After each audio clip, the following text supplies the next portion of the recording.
నమస్కారం. ఆర్వీఆర్ టీవీకి స్వాగతం. కేంద్రంలో ఎప్పుడెప్పుడు అధికారంలోకి వద్దామా అని ఎదురు చూస్తున్న కాంగ్రెస్ నేత రాహుల్ గాంధీకి ఇది చేదు వార్త. మరో 8 ఏళ్ల దాకా బీజేపీ సారథ్యంలోని కూటమి ప్రభుత్వాలే కేంద్రంలో అధికారంలో కొనసాగుతాయట.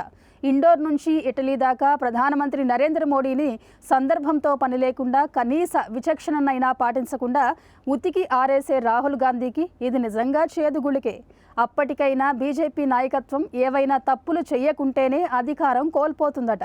అప్పటికి ఎలాంటి తప్పులు లేకుండా ఇప్పటిలాగే పరిపాలన కొనసాగించగలిగితే బీజేపీ నేతృత్వంలోని కూటమి 2034 తర్వాత కూడా అధికారంలో కొనసాగవచ్చు.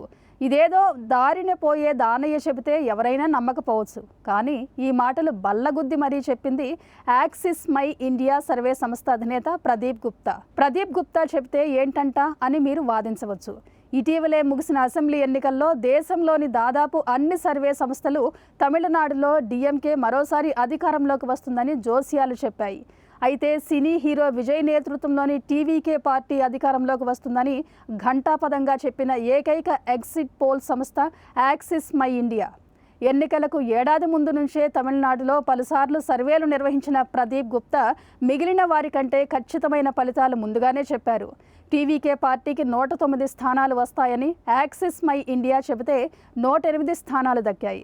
ఇప్పుడు కేంద్రంలో బీజేపీ ఆధిపత్యంలోని కూటమి ప్రభుత్వాలు 2034 వరకు ఖచ్చితంగా కొనసాగుతాయనే ఆయన అంచనాలు కాంగ్రెస్ నేతల్లో కల్లోలం పుట్టిస్తున్నాయి.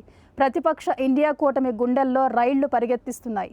ప్రధాని నరేంద్ర మోడీ, హోంమంత్రి అమిత్ షా సారథ్యంలోని బీజేపీ కూటమి ఎలాంటి పొరపాట్లు లేకుండా ప్రభుత్వాలను నడిపితే కాంగ్రెస్ నేత రాహుల్ గాంధీ ఆశలు అడియాసలైనట్టే.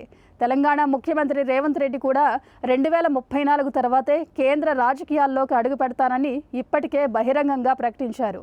అంటే రేవంత్ రెడ్డి కూడా axis my India Pradeep Gupta అంచనాలతో ఏకీభవిస్తున్నారనే మాట విశ్లేషకుల్లో వినిపిస్తోంది. అదే నిజమైతే రాహుల్ గాంధీ కేంద్రంలో అధికారం కోసం మరో దశాబ్దం పాటైనా ఎదురు చూడాల్సిందే. ఇలాంటి కరెంట్ అప్డేట్స్ కోసం చూస్తూనే ఉండండి మన ఆర్వీఆర్ టీవీ. లైక్ చేయండి, షేర్ చేయండి, సబ్స్క్రైబ్ చేయండి.